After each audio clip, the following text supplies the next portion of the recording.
Salut tout le monde, ici Jaurès de la chaîne En Programme.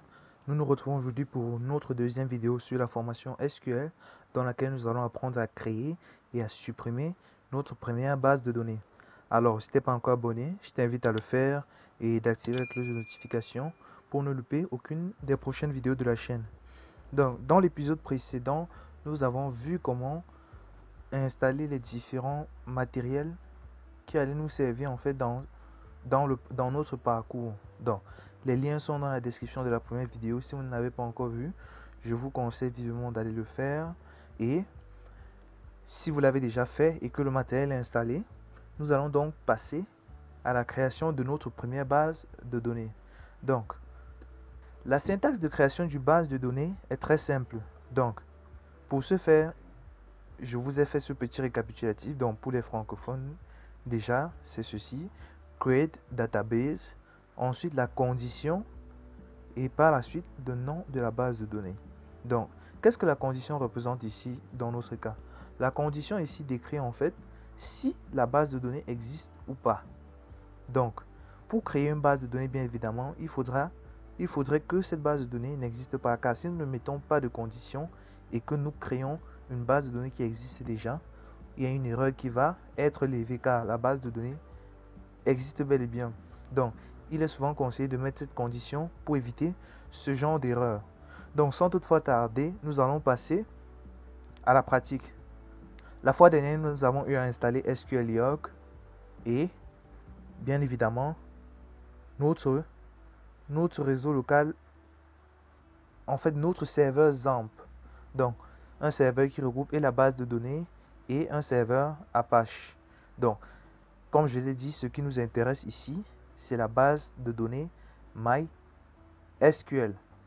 Donc, nous avons déjà lancé le service MySQL. Ce qui a lieu de faire, après avoir ouvert SQL Yoke, nous avons effectué la connexion. Donc, si je ferme, j'ouvre à nouveau. Donc, là, bien évidemment, nous mettons le port sur lequel MySQL tourne. Notre port qui est bien évidemment 3307. Donc, c'est ce port-là. Et nous cliquons sur et l'utilisateur route. Nous cliquons sur Connect. Donc, une fois s'être connecté, nous avons dit que la syntaxe pour créer une base de données, c'est quoi?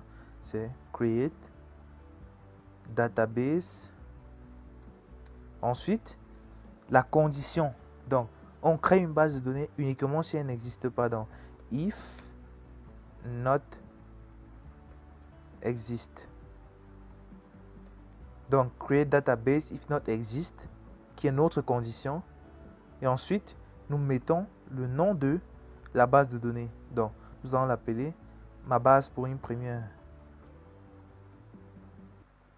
Et je mets le point virgule. Là, je m'en vais exécuter. SQL fonctionne comme suite. Si je clique sur ce bouton-ci, il n'exécute que cette ligne. Donc, il n'exécute qu'une seule requête. Lorsque nous allons évoluer un peu plus dans notre formation, quand nous allons avoir cliqué sur ce bouton-ci, là nous voyons bien ça exécute all query. Ça va exécuter toutes les requêtes situées sur notre canevas. Donc, déjà nous cliquons là. Là nous voyons tout est devenu transparent. Ça veut dire que là nous voyons une ligne affectée. Bien évidemment, nous n'avons eu aucune erreur. Ça veut dire que notre base de données a bel et bien été créée. Maintenant, pour vérifier si la base de données a été créée, nous appliquons une autre requête SQL, qui est la requête show. Donc, la requête show permet d'afficher toutes les bases de données présentes sur notre gestionnaire de bases de données MySQL. Donc, show database. Database au pluriel.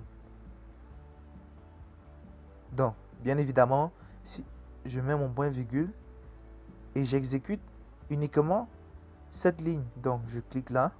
Là, nous voyons bel et bien notre base, ma base. Donc, la requête de création a bel et bien fonctionné. Maintenant, nous allons voir comment supprimer une base de données avec le langage SQL.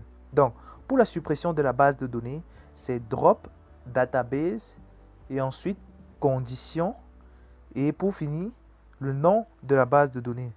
Donc, sans trop tarder, passons à la simulation et voyons ce que cela nous donne.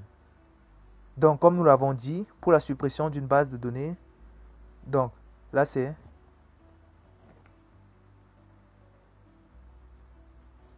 create database. Donc, pour créer la base de données.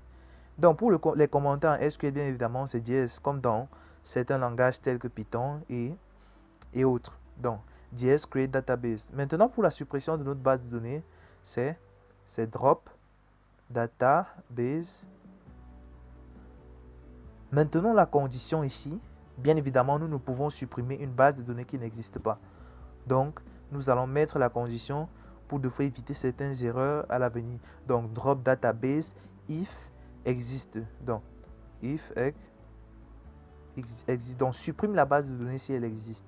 Et ensuite, ma base. Donc, bien évidemment, j'exécute. Là, si je mets le curseur sur notre première requête dans show et j'exécute. Donc, pour exécuter une ligne, bien évidemment, placez le curseur sur cette ligne avant de cliquer pour qu'elle puisse être exécutée. Donc, sur show, j'exécute. Là, bien évidemment, nous n'avons plus la base de données, ma base. Donc, si j'avais fait ceci, drop database, ma base, tout simplement, et je clique. Là, on devait dire can drop database, ma base. Database doesn't exist. Donc, pour dire que la base, on ne peut supprimer la base de données car elle n'existe pas. Or, avec cette condition, bien évidemment, on ne devait avoir aucune erreur car notre ligne de code en fait informe que la suppression ne doit avoir lieu uniquement si la base de données n'existe pas.